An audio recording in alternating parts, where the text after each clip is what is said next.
can see your future. Yeah, I'll sell it to you.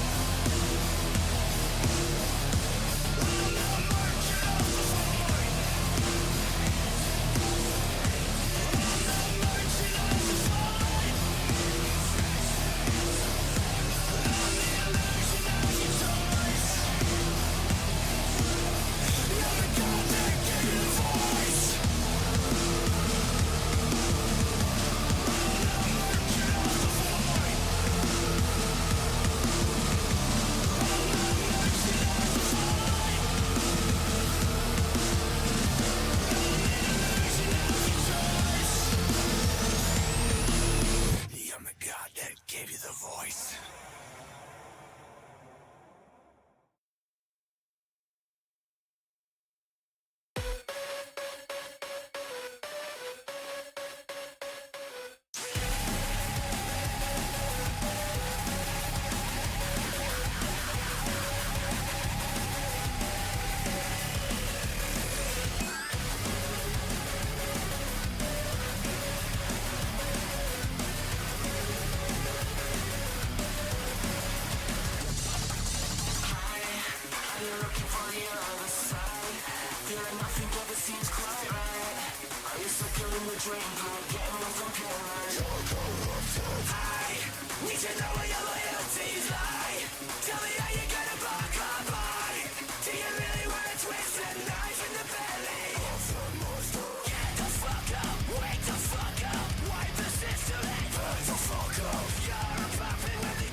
Hello, everybody. Welcome back to Hellspawn Resources.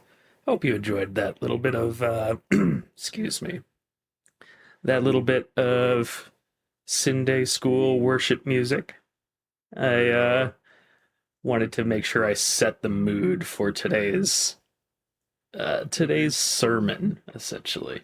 But anyway, good morning. Welcome back. It is time for Sunday School.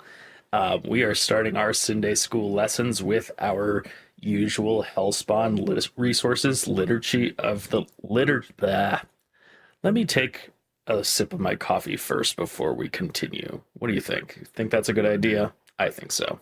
Hold on. Yeah, I drink enough coffee about to probably kill like a horse. So that's it's still morning here where I'm located. So anyway, we are starting our Sunday School lessons with the Hellspawn Resources Liturgy of the Ledger.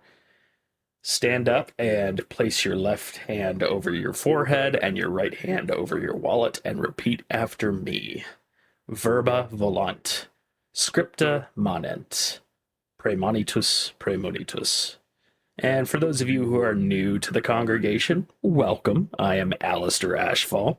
The liturgy translates to spoken words fly away, written words remain, forewarned is forearmed. I am the founder and CEO of Hellspawn Resources, and unlike the mortal incompetence likely running your People Ops department, I'm also a certified HR professional.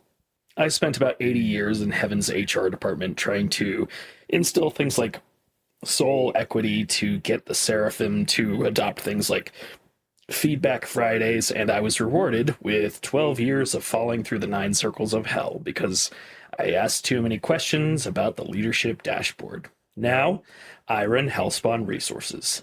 This is a refuge for radical transparency and providing resources for mortals of Earth against the monoliths of capitalism that dictate your lives.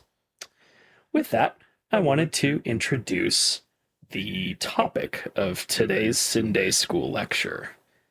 Today we're going to be discussing the sin of wrath. And let me remove this little background thing here. Hold on one second. There we go. Now you should be able to see it more fully. We are going to be talking about the sin of wrath. Last week we discussed greed. We're talking about all of the 7 deadly sins here. We discussed greed and how your bosses and companies steal your time and money. I hope you all took some of my advice and did some of your homework, reporting things like wage theft, discussing salaries with your coworkers, on and on. And if you did, you likely now feel the temperature in the room dropping, the shift in tone at your workplace. All of a sudden, you're getting performance reviews appearing on your calendar. This is the sin of wrath, and it is today's Sunday School topic. Let me set the mood with a little bit of music here really quick. Hold on, because I feel like this requires a little bit of tone. There we go. Now we should have the tone just right. Essentially, corporate wrath isn't always just like shouting and it isn't just shouting or like violence necessarily. It's often cold, calculated, not very easily perceived, much like the corrective action acts that is hovering precariously above that employee. Usually, it's actually just a paper trail designed to gaslight you into quitting. Today, we're going to learn how to survive and make a counterattack. So, if you think you're just being paranoid, just know that you aren't. According to the Equal Employment Opportunity Commission, whoops, there we go. Hold on one second. There we go. This is the most common sin of reported charges filed against employers. About 57% of all EEOC charges filed are for retaliation. That is for fiscal year 2023 right there, you can see. By the way, I am going to link all of my sources and this presentation so that you can look for yourself later on after we're done. But essentially, retaliation dominates the amount of charges that the EEOC receives on a regular basis. This, for context, is more than race, sex, or age discrimination combined. It is the favorite pastime of the American manager. Now, they might forgive you for your incompetence, they might forgive your lateness, but they will never forgive you for bruising their ego. So if you feel like there's a target on your back, it's likely because there is a target on your back. And statistically, they are likely aiming for it in one way or another. Now, we're going to talk a little bit about something called quiet firing. In some circles of hell, efficiency is admired as a golden virtue. Why fire someone and pay unemployment benefits when you could torture them until they quit voluntarily? This is something called constructive discharge. This could be things like stop inviting you to meetings, they move your desk next to the bathroom, maybe they cut your hours from 40 a week to 14. They want you to break, essentially. They want you to voluntarily resign so they can, quote unquote, win your unemployment claim and have it denied. And before you wonder, well, HR doesn't want to win things like that, you would be wrong. I have worked with some of those mortals that want to win against the employee. And let me tell you, that's dark. But anyway, one thing I will say is that the sin is usually making your work so miserable that you have to eventually just quit. Like I said, it can be sudden schedule changes, isolating, removing duties, cutting hours. The law says that if a quote-unquote reasonable person would feel compelled to resign, it is legally an involuntary termination in that situation. Now, that terminology, involuntary, is very important when it comes down to your benefits. So, let's talk about what not to do. I always recommend not resigning unless you have no other choice. And if you do have to leave, always write down, I am resigning involuntarily due to intolerable working conditions. Be careful not to, get into too many specifics into your letter, because they love to get into details and try to fight tooth and nail for every single thing. Only provide those specifics if your unemployment division that you are going to report your unemployment to specifically requests them. Force your employer's hand. Make them commit the sin. The Supreme Court actually ruled on this in a case called Green versus Brennan, which came from 2016. In that case, they ruled that a constructive discharge claim often involves two elements. One is the employer's discriminatory conduct.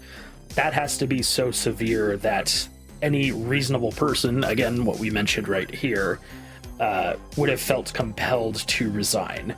And two, the employee must actually resign. So there is some element of you have to kind of take the leap of resignation. Whoops, hold on. I went a little too fast there. So you do have to take the leap and actually resign. So what that does mean, though, is if you play your cards right, the termination of your employment all of a sudden goes from you to being the cause of the employer, and it becomes involuntary. And that doesn't necessarily mean that if you're trying to apply for unemployment benefits that they will definitely get approved. There's a lot of factors that go into whether or not unemployment benefits do or do not get approved. So it's very important to just understand that it's not a cure-all strategy. It can work. It usually does work, but it just means that your chances of being granted those unemployment benefits are much better if you do it this way. So yeah, regardless of what you do, try to make sure that they are the ones that are terminating, that they are the ones that are on the hook for your resignation. If you can say this and back it up with documentation, that's even better. Now, the shield of protection, I want to tell you about something that is a very dangerous lesson. Being a jerk is legal in America. You can be mean, your boss can be mean, your boss can be incompetent, your boss can be annoying. If you complain about and they complain about them being an ass and they fire you, that is legal. The shield of protection only works if you're engaging in something called protected activity. Now, what is protected activity? That is reporting discrimination, things like race, sex, or age, or a bunch of other things, or safety violations, or even wage theft, or organizing, to try to build up a union. That is protected activity. So, how does that factor into, what you can and cannot do here? Complaining that your boss is annoying or rude without linking something to these protected classes or these protected kinds of complaints, that is where you can just get terminated for being a complaining person. I did link a sort of handy resource here to the NLRB that I created in order to figure out how and where to go to properly report a violating employer of NLRB laws. So just a little heads up, there's that resource there for you for free. You can follow the link in the presentation or press the button. Either way works. But essentially, you do need to make sure that you somehow link your complaint with these protected characteristics in one way or another. Make sure that, let's say you aren't complaining about bullying, you're complaining about a hostile work environment based off of gender discrimination. You're not complaining about things like low pay. You're complaining about discussing wages under the NLRA. Now, make sure that you use these magic words, summon those specific spells, use that handy reporting guide. Otherwise, you're just whining, and the legal system does not protect whiners. Oh, also, that reminds me, there is no wine in hell. It's just kind of a depressing tangent. So if somebody can figure out how to get wine into hell, I would love you. I'd gift you a subscription here. So figure out how to get wine into hell, and then you've got yourself a free subscription to Hellspawn resources. All right, the Weaponized PIP. If you're not familiar with what a PIP is, that is a performance improvement plan. For those of you like myself who have been on a performance improvement plan, you know just how difficult these can be to get out of in one piece. Sometimes you mortals are simply bad at your job. I've seen it. I've been in one in myself, and it's nearly impossible to get out of in a constructive way. But if you've been, for example, a stellar employee for 5 years, and 3 days after you report your boss for harassment, you're all of a sudden put on a PIP for attitude and communication, that's not performance management. That is wrath. Now, I want to talk about the timing. Timing is everything. Did the PIP appear immediately after you reported a safety issue or harassment? Does it have some kind of impossible goal? Setting KPIs that are physically or mathematically impossible to hit. They expect you to cry or quit when you get this. Do neither of those. This is what we call pretext. They're trying to build a paper trail to justify firing you legally. They're documenting their lies. You must document your truth. Now, if they want a mountainous paper trail, I recommend obliging them. Bury them in one. Here are some handy counter spells that I've come up with to help you use. I don't recommend using every single one of them, but just the ones that work best in your given situation. First up is the signature of defiance. Now, frequently when you get a PIP, you are required to sign saying you understand and agree to the terms. Now, when you have to sign those, don't simply just sign.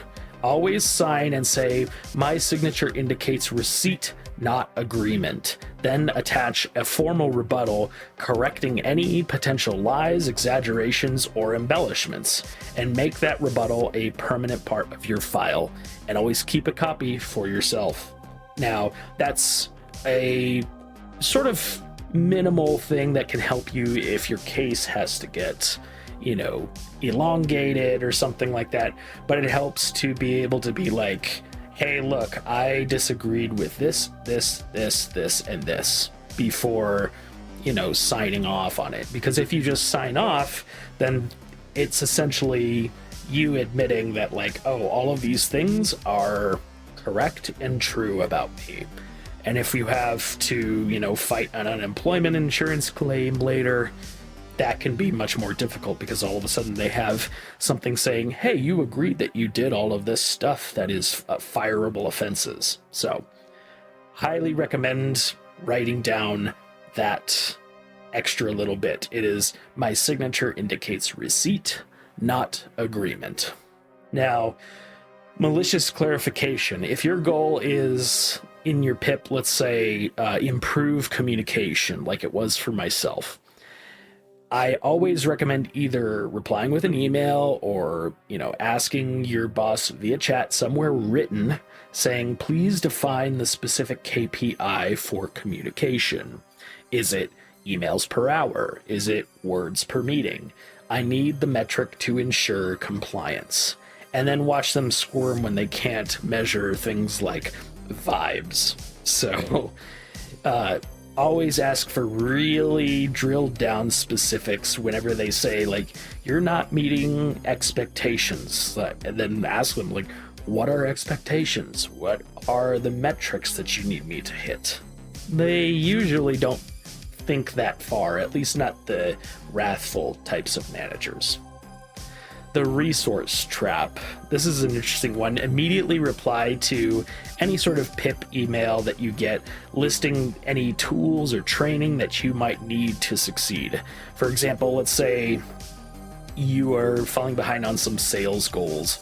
Then you say, okay, in order to hit that sales goal, I need to access to X software. And if they say no, then you successfully documented that they are trying to set you up to fail. So essentially just say that, like, hey, in order to achieve X, I need Y. And then make sure that they document if they say no. If they provide it to you, then all of a sudden your odds for succeeding are much better. So it's a win-win in this situation. Now, daily updates and over-communication. This is probably my favorite one because it is comical and it is very easy to do. Send your manager a daily recap of everything you did. And I don't mean just all of the, like, work activities you did. I mean everything you did. Did you need to take a bathroom break? Make it tedious. Communicate everything. Make them wish they never asked for your bathroom break logs, but not those logs. The logs that say, hey, I went to the bathroom at this time and that time and that time. And then, say, like, and then I went to go fill up my coffee at 12:47, or I went to, so-and-so's office just to ask for something like XYZ. Make that log hideously long and hideously tedious for them to have to go through each and every single item. They're going to regret asking for, what are you doing on a regular basis? Now, if you all of a sudden start getting one-on-one meetings canceled on your schedule, document those. Noting that you canceled our support meeting is a great way to, say that, hey, you're not trying to help me improve from this PIP. Because oftentimes one-on-one meetings are a great way to see and gauge how you're doing. So if you all of a sudden get placed on a PIP and a lot of your one-on-one meetings are getting canceled for one reason or another, document that, because all of a sudden the defense of saying like, oh, it's just a really busy time of the year, it doesn't really fly when it comes to unemployment insurance claims. When it comes to situations like trying to make sure that somebody succeeds on a PIP, most agencies take that as high priority to try to complete. So very important for you to document any meeting cancellations that would otherwise be beneficial to your PIP. The cache for keys pivot. This is one that I only recommend doing when every other solution that I listed right here is literally impossible. So take that with a grain of salt. It's not something I recommend doing before all of this, unless everything else here is impossible. The premise is pretty simple. If the goals that are set in the PIP are physically impossible and you can't figure out a way to sort of maliciously comply, then I recommend looking them in the eye and saying, hey, we both know this isn't working. Instead of this sort of 60 to 90 or even 30-day charade, how about you just give me 4 weeks of severance and I resign today? Sometimes the best way to win the game is just to sell your pieces and walk away. In this case, again, I recommend it as a very last resort if you know that you're heading out the door regardless of what you try or try not to do. The cache for keys pivot might be your best choice. So just letting you know, that is an option that you can do. There is, as far as I know, there isn't any regulation on what an employer can do or can't do when it comes to like a severance agreement. It's just whether or not like they agree to have it be taxable or non-taxable. Like, is it going to get put into your 401k? Because there's so little regulation around something like that, it can get a little tricky in that regard. But I always recommend, just double checking, not necessarily with your HR, maybe just check with me and I can do some research for you. So if your issue is a little ambiguous and you want somebody to, kind of step in, I can be that person if you wish. I do have a little free inquiry with Alastor button right here built into the presentation, along with a link here that you can follow. Essentially, it's a free 15-minute inquiry with me, Alastor Ashfall, and I can help determine if my expertise might be put to good use for your given situation.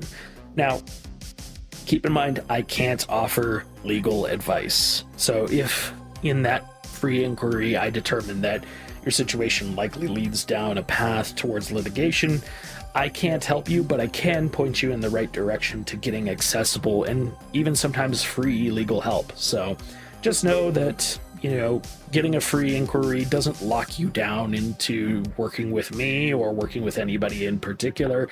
I can just kind of give you an assessment on whether or not I can actually help with your situation. Getting on to the last little bit here. This is the benediction, aka your homework. Your homework for this week, like I had for the previous session, is to essentially be a historian, for your own misery. Always start a timeline. So for example, if your boss glares at you, write it down. If they cut your hours, screenshot the schedule. Whatever they do, whatever small things that they might do that seem a little wrathful or maybe even just a little petty, write it down. Give a timestamp, give a date, give anything that you can in order to make that timeline, and keep it somewhere safe, keep it somewhere hidden. Now, second, forward any evidence that you have towards your personal email via BCC. BCC is important so that they can't see that you are forwarding the email to your own personal email. However, I also highly recommend that you check your company policy first. Usually there's an email policy in maybe an employee handbook to ensure that you don't do something that could be used against you and you all of a sudden get fired for cause. When in doubt, a good way to get around this kind of a policy is just taking a picture of the email on your phone. So for example, if you have an email that you're about to write out and you're about to send it to so-and-so, take a photo of the email body in question, and then take a photo of after you've sent it to show that it has been sent at this time and on this day. That's a great way to get around it. It's not the best way in terms of like documentation, but if it's the only way that's available to you because of a company policy, they can't say that like, hey, you're not allowed to take pictures of, you know, this specific thing. There are some, but like that usually doesn't hold up in any sort of like litigation or court case in general, because if it's something that like needs to be provided on a legal court case or something, it's likely, if all of a sudden like your employer doesn't have the thing in order to, you know, document that, and then you do, ooh, that's not looking good for the employer, because all of a sudden discovery requires that they hand over anything that is potentially related to your claim. So always keep something in hand just in case, you know, you've got something that is going to help prove your case. And finally, the gray rock method. Now, this is when a toxic boss of yours screams, don't scream back. Don't retaliate back. You become a gray rock. Become boring. Become unresponsive. Become unbreakable. Because if you do something in retaliation to someone that is being wrathful, all of a sudden that can be turned against you as being terminated for cause. They're trying to provoke a reaction so that you get fired. Don't let them win. Now remember, retaliation thrives in the dark. Write it down, drag it into the light. And if all else fails, you can always summon me using the button and link on the screen. I'll share all of this information again after the presentation in the description of the VODs. We conclude this class with our Liturgy of the Ledger, VERBA VOLANT, SCRIPTA MANENT, PRAEMONITUS, PRAEMUNITUS. And that is the end of our session. Before we close out for the day, I would love to sort of invite you, if you have any questions, put that in the chat. You can also use the little Google Slides question thing right there. Just let me know if that's something you want to ask me questions about. Otherwise, you can always just hit that free inquiry with Alastor button after this presentation is over, and we can go from there. So with all that being said, I will stick around for a little bit longer just to ensure that we cover everything. But if that's everything, I hope you all have a great rest of your Sunday and great last little bit of your weekend. Remember, you're not alone in this, and I, as your HR representative for the people and the mortals of Earth, am always here to help you out. I will go ahead and close this presentation now. And again, if you have any questions, just use that link. You can also email me at alastor@hellspawnresources.com. However you wish to contact me should be plenty easy. Have a great rest of your Sin Day.